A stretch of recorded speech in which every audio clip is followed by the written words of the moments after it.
এটা একটা dessert recipe হবে, ম্যাঙ্গো আম দিয়ে জাম। এখানে টক দইটা জল ঝরাতে দিয়েছি, এগুলো পেস্ট করে নেব। আমটা ছাড়িয়ে একটু নর্মালি কেটে নিয়েছি, যেহেতু পেস্ট করব বলে এবার পেস্ট করে নেব।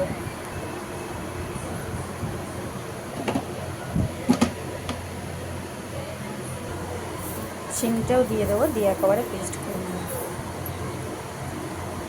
কি সুন্দর একটা পেস্ট হয়ে গেছে, দেখতে কি দারুণ লাগছে। এতে দিয়ে দেবো একটু ছানা, ক্রিমি ক্রিমি একটা ব্যাপার হবে, বেশ টেস্টি হবে। এই ফুল পেস্টটা কমপ্লিট। এবার গেছিলাম জল ঝরিয়ে, ওটা খুব ভালো করে ফাটিয়ে নেব।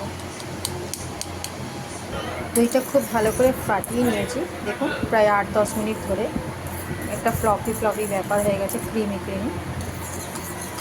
ওই আমের পেস্টের মধ্যে এবার দইটা দিয়ে দেবো, দিয়ে ভালো করে মিশিয়ে নেব। মাত্র 3টে উপকরণ দিয়ে দারুণ টেস্টি একটা ডেজার্ট তৈরি হয়ে যাবে। দিয়ে দিলাম একটু চিনি গুঁড়ো। এই যে কমপ্লিট আমাদের মিক্সচারটি।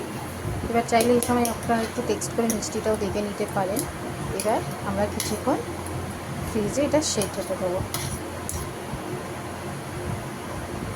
অনেকক্ষণই ফ্রিজে রেখেছিলাম, দারুণ সেট হয়ে গেছে। এবার একটু গার্নিশ করে নেবো। এই যে নিচে একটু পেস্তা কুচি, কাজু বাদাম কুচি আর একটু আম কোচা। দেখুন ডেকোরেশন কমপ্লিট, দেখতে কি অসাধারণ লোভনীয় লাগে।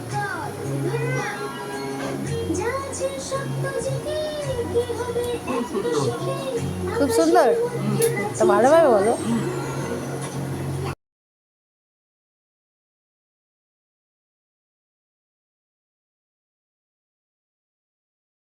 বাবা বাবা কোনোদিনই আমাকে কোনো ব্যাপারে না বলতে পারেন না।